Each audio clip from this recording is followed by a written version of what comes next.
Hey, hi everyone, Kelli-an Lawrence here, welcoming you to another mini lecture in Lesson 10. I'm offering this mini lecture knowing that the knowledge to action cycle framework includes lots of terms and acronyms that can make it feel overwhelmingly complex.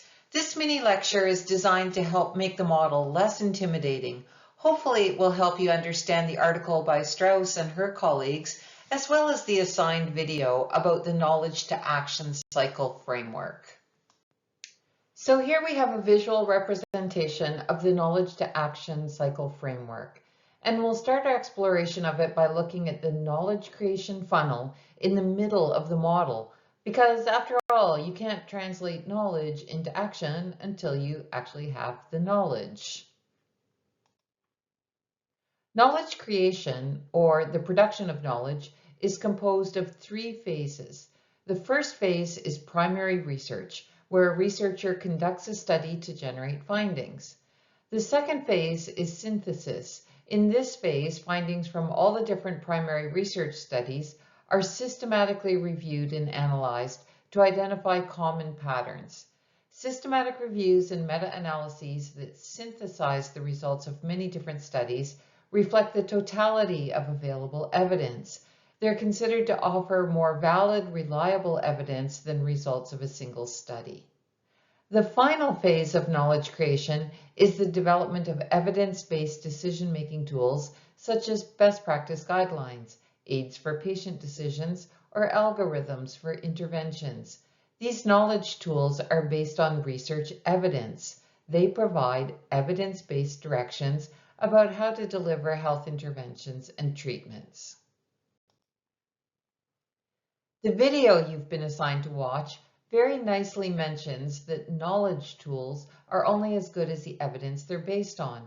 It notes that the quality of the underlying evidence can be judged using approaches such as Agreed-2, PRISMA, AmStar, and Moose. These are all ways to assess whether the guideline, the algorithm, or the decision aid is based on high-quality research evidence.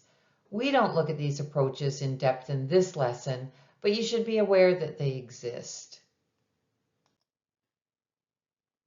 The action cycle of the knowledge to action cycle framework is represented by the outer circle. There are 7 stages in the action cycle. Each stage represents activities that are required for effective use of the knowledge that's been generated by research. Generally, we start the cycle with identify problem, identify, review, select knowledge. Identifying a problem is usually done by means of a needs assessment or SWOT analysis. It typically involves comparing what the current practice is with what should be in place in order to close the gap in service delivery and/or improve the health of a population. You remember that we talked about this way back in Module 2. Identifying, reviewing, and selecting knowledge is basically the process of selecting what best practice guideline, aid for patient decisions, or algorithm for intervention you'll use to address the gap or the health problem that you've identified. From there, we simply move around the circle through each stage of translating knowledge into practice. We adapt the knowledge to the local context, taking into consideration the population, available resources, political climate, and so on. Next, we assess barriers and facilitators to knowledge use. To assess potential barriers and facilitators to using and implementing knowledge, we can conduct surveys, focus groups, or interviews. We can also use observational methods or a review of archival records to find out if we'll be facing barriers or if there'll be facilitators to using the evidence.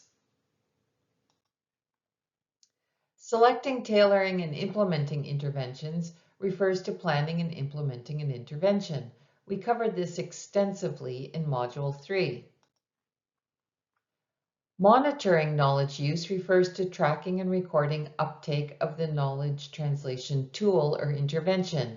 In other words, we're looking at whether health professionals, policymakers, and other administrators are using the evidence to guide their practice, their intervention, or service delivery.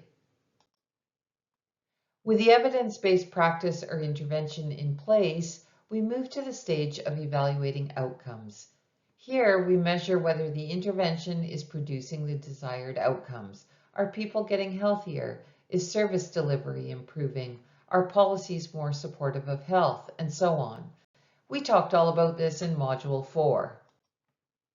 The final stage in action cycle is sustained knowledge use. This refers to maintenance of evidence-based practices and interventions to sustain the desired outcomes. To conclude this speedy review of the Knowledge to Action Cycle framework, let me add one more important message.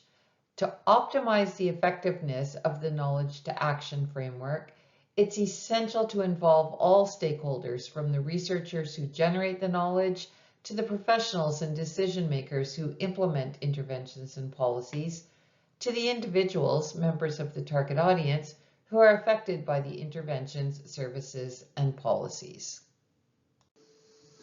And that's it. As always, if you have any questions or concerns, please reach out. Whatever it is, I'll do my best to help you. Otherwise, have a good day, a good night, a good week. Bye for now.